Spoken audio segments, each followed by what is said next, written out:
ప్రవీణ్కి నేను ఫాదర్ కాదు, మా బామ్మగారు చెప్తాను, మా మిస్సెస్ వాళ్ళ తమ్ముడు.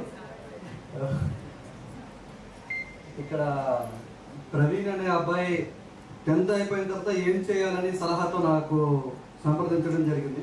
నేనైతే ఒక సివిల్ ఇంజనీర్ అండి. సో ఇంజనీరింగ్ చదివిన తర్వాత ఏ ఇంజనీరింగ్ నుంచి ఏ ఇంజనీరింగ్ అని వెళ్తున్నారు, ఫైనల్గా ఏంటంటే ఏమీ లేకపోతే సాఫ్ట్వేర్లో సెటిల్ అవుతున్నారు. కానీ డాక్టర్ అనేది లైఫ్లో మనం కలగానే మిగిలిపోతుంది తప్ప, కానీ ఎవరు చదవడానికి అయితే మాత్రం 10th వరకు బాగానే ఊహించుకొని వస్తారు. చిన్నప్పుడు మన స్కూల్లో అడుగుతాం, మీరు ఏమవుతారంటే ఆ ప్రత్యేకం నేను డాక్టర్ అవుతా, కలెక్టర్ అవుతా అని చెప్తారు. కానీ 10th దగ్గరికి వచ్చేటప్పటికి ఆ మోటివేషన్ అనేది ఉండడం పోతుంది. సో నేను ప్రవీణ్కి ఏం సలహా ఇచ్చానంటే, నేను ఇంజనీరింగ్ చదివాను, నా ఫ్యామిలీలో అందరూ ఇంజనీరింగ్ చేశారు, దానివల్ల ఎంత సఫర్ అవుతున్నాము అంటే నా వృత్తి నేను ఇబ్బందిగా ఫీల్ అవుతుందండి. నా వృత్తి నేను సివిల్ ఇంజనీరింగ్ అంటే ఇప్పటికీ నేను పూర్తి చేసుకున్న తర్వాత సివిల్లోనే జాబ్ చేస్తున్నాను. కానీ ఇంజనీరింగ్తో మనకు అనవసరం. ఇప్పుడు మనకు కావాల్సింది ఇక్కడ ఒక MBBS చదవాలి, మన ఫ్యామిలీలో కూడా ఒక డాక్టర్ కావాలి. సో తనకి బైపీసీ తీసుకొచ్చి బైపీసీలో జాయిన్ చేసి మా ఇంట్లోనే చదివించాను. 10th తర్వాత ఇంటర్మీడియట్, అది కూడా మన కిరణ్ కుమార్ సార్ ఆధ్వర్యంలోనే. నేను సార్కి అడిగా, సార్ అతని తర్వాత MBBS చేయాలనుకుంటాడు, ఒక మంచి ఇంటర్మీడియట్ కాలేజ్ చేయండి, జాయిన్ చేయండి సార్. నాకైతే తెలిసి అది ఏపీ, తెలంగాణ, తమిళనాడు ఎక్కడైనా పర్వాలేదంటే ఆయన ఒక మాట అన్నాడండి, సార్ మీరు నన్ను ఎదురుగా పెట్టుకొని మీరు ఎక్కడో జాయిన్ చేయమంటారేంటి అంటే నా మీద అంతా మీకు నమ్మకం లేదా? ఆయన మీద నాకు నమ్మకం లేనిది కాదండి, కాకపోతే ఏంటంటే ఆయన చెప్పే విధానం ఏంటంటే, నా స్టూడెంట్ నా తమ్ముడిలో నేను చదివిస్తాను ఇంట్లో కూర్చొని పెట్టి, దాన్ని ఒకటిసారి నమ్మండి, ఒక 1 month జాయిన్ చేయండి, ఇంకేస్ మీకు ఏదైనా డౌట్ అయితే కనుక ఇమీడియట్గా షిఫ్ట్ చేద్దాం. 1 month ఆయన చెప్పినట్టే 1 month కాదండి, ఆయన అండర్లో వదిలేసిన తర్వాత నేను అతని జోలికి కానీ ఆయన ఏం చేస్తున్నాడో ఏంటి నేను తర్వాత పట్టించుకోవడం కూడా మానేశాను. సో రాత్రి 11 గంటల నుంచి 12 గంటల వరకు ఆయన కాలేజ్ అయిపోయిన తర్వాత ఆయన ఇంటికి తీసుకెళ్ళి ఆయన మోటివేషన్ చేసి పూర్తి అయిపోయిన తర్వాత తో అతని MBBS సీట్ కోసం ప్రిపరేషన్ చేస్తే అతనికి సీట్ రాలేదు. లాంగ్ టైం కోర్స్ తీసుకున్నాడు. అప్పటికి కిరణ్ కుమార్ సార్ ఏమన్నారంటే, లాంగ్ టైం కోర్స్ ఎందుకు తీసుకున్నారండి, డైరెక్ట్గా 1 year మీకు టైం వేస్ట్ అయిపోతుంది, 2 years చేస్తే 2 years టైం వేస్ట్ అయిపోతుంది, ఎట్ ఎ టైం మనం అబ్రాడ్ పంపిద్దాము, మనకు తెలిసిన విద్యా సార్ ఉన్నారు మీకు మాట్లాడిస్తానంటే, సార్ విద్యా సార్తో నాకు చాలాసార్లు మాట్లాడిస్తా అన్నారు. ఆయన వీడియోస్ చూపెట్టారు. అంతకన్నా ముందు వెళ్ళిన స్టూడెంట్స్ ఎవరైతే ఉన్నారో వాళ్ళతో కూడా మాకు మాట్లాడించారు. ఫస్ట్ ఆఫ్ ఆల్ ఏంటంటే కమిట్మెంట్.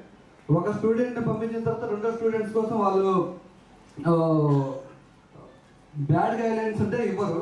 నాకు తెలిసి ఏంటంటే ఒక స్టూడెంట్నే కాదు అందరినీ కూడా ఎలా ఫుల్ఫిల్ చేసి ఎలా తీసుకెళ్ళాలనుకుంటారు, అదే భరోసా ఇస్తారని నేను అనుకుంటాను. కానీ ఆ ప్రవీణ్ అనే అబ్బాయి మాత్రం కొంచెం ఫైనాన్షియల్గా స్టెబుల్ అయ్యి జాయిన్ అవ్వాలని మైండ్ సెట్తో అతను లాంగ్ టైం తీసుకుంటున్నాడని నాకైతే అవగాహన లేదు. అతను వెళ్ళిన 6 months తర్వాత నాకేమనిపించిందంటే, సరే సార్ వాళ్ళ ఫాదర్ అయితే కొంచెం ఫైనాన్షియల్గా ఇబ్బంది పడుతున్నారు, కానీ ఇక్కడ అతను డాక్టర్ అవ్వడం ఇంపార్టెంట్. అతను ఎంత ఫైనాన్షియల్గా ఇబ్బంది పడినా సరే నా శాలరీని బేస్ చేసి లోన్ అవకాశం ఉందంటే నేను చదివిస్తాను డాక్టర్ని. ఎందుకంటే నా బ్రదర్ని చదివించాలనుకున్నా, నా సిస్టర్ని చదివించాలనుకున్నా ఆ రోజు మాకు అంత మోటివేషన్ లేదు, అంత ఫైనాన్షియల్ సపోర్ట్ లేదు. ఈ రోజు నేను జాబ్ బాగానే చేస్తున్నాను, నా శాలరీ బాగానే వస్తుంది కాబట్టి అతనికి ఒక MBBS చదివిస్తానంటే వాళ్ళ ఫాదర్ ఒక మాట అన్నారు, అతనికి ఏమి చేయాలనేది నాకేమీ తెలియదు, ఏదైనా సరే నీ అండర్లో పోతాం, ఏం చేద్దాం చెప్పు. నేను 2 విషయాలు అన్నా, వాళ్ళకి ఓన్ హౌస్ ఉంది, ఏది చదివినా ఏ ఇంజనీరింగ్ చేసినా ఏం చేసినా సరే అతను బాగుండాలని కోరుకుంటారు. ఏ తల్లిదండ్రులైనా సరే బాగుండాలని కోరుకునే దాంట్లో ఫస్ట్ ఆఫ్ ఆల్ మీకు ఒక ఆస్తి ఉంది, ఒక 30 lakhs వస్తుంది, సేల్ చేద్దాం. ఎందుకంటే అతను జాబ్ చేసిన తర్వాత బెంగళూరులో చేస్తాడు, హైదరాబాద్లో చేస్తాడు, ఇంజనీరింగ్ చేస్తాడు, ఫాదర్ మదర్ అక్కడికే వెళ్ళాలి. మీ ఓన్ హౌస్ మీరుంటూ అతను డాక్టర్ చదివిన తర్వాత అతను ఒక మంచి వృత్తిలో స్థిరపడాలని తల్లిదండ్రులు కోరుకుంటారు. కాబట్టి అదేదో ఆ ఇల్లుని సేల్ చేసి అతన్ని చదివిద్దాం. ఇంకా మీకు ఇబ్బందిగా ఉంటే చెప్పండి, నేను చదివిస్తాను అంటే ఒకే ఒక మాటతో వాళ్ళ ఫాదర్ ఆ మాటకి ఫిదా అయ్యారు. కిరణ్ కుమార్ సార్ దగ్గరికి వచ్చారు, ఆయన హైదరాబాద్ తీసుకెళ్తా విద్యాసార్తో మాట్లాడిస్తా అని చెప్పేసాను. సార్ నాకు వద్దు, అతను డాక్టర్ చేయాలి, ఒకే ఒక ఆలోచన తప్ప మాకు వేరేది లేదు.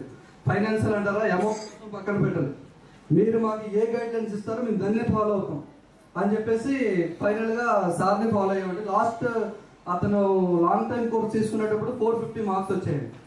నెక్స్ట్ టైం కూడా లాంగ్ టైం తీసుకుంటా అన్నారు. మనం డాక్టర్ అవ్వడం ఇంపార్టెంట్. ఇక్కడ నువ్వు 8 సంవత్సరాలు వేస్ట్ చేస్తున్నావు అనేది అనవసరం, ఎక్కడైనా చదువు, డాక్టర్ అయితే అవ్వు అని ఇదే ఫైనల్ వరకు మేము తీసుకొచ్చామండి. కిరణ్ కుమార్ సార్ అయితే మాత్రం నేనెంత తాపత్రయపడుతున్నాను నాకన్నా ఎక్కువ ఆయన పడుతున్నాను. ఎందుకంటే అతను నాకు బామ్మర్ది, కానీ సొంత తమ్ముళ్ళ చూసుకున్నాడు ఆయన. సో సార్ ఇచ్చిన గైడెన్స్ ప్రకారం మేము ఈరోజు ఇక్కడికి రావడం జరిగిందండి. విద్యాకుమార్ సార్తో లాస్ట్ 3-4 టైమ్స్ ఆయన మాట్లాడిస్తున్నారు. సో డైరెక్ట్గా మనం మాట్లాడతాం సార్, ఫోన్లో వద్దు, అది కరెక్ట్ కాదు అని చెప్పేసి ఈరోజు ఇక్కడ కలవడం అయింది sir. Thank you sir. Thank you, sir. Now I request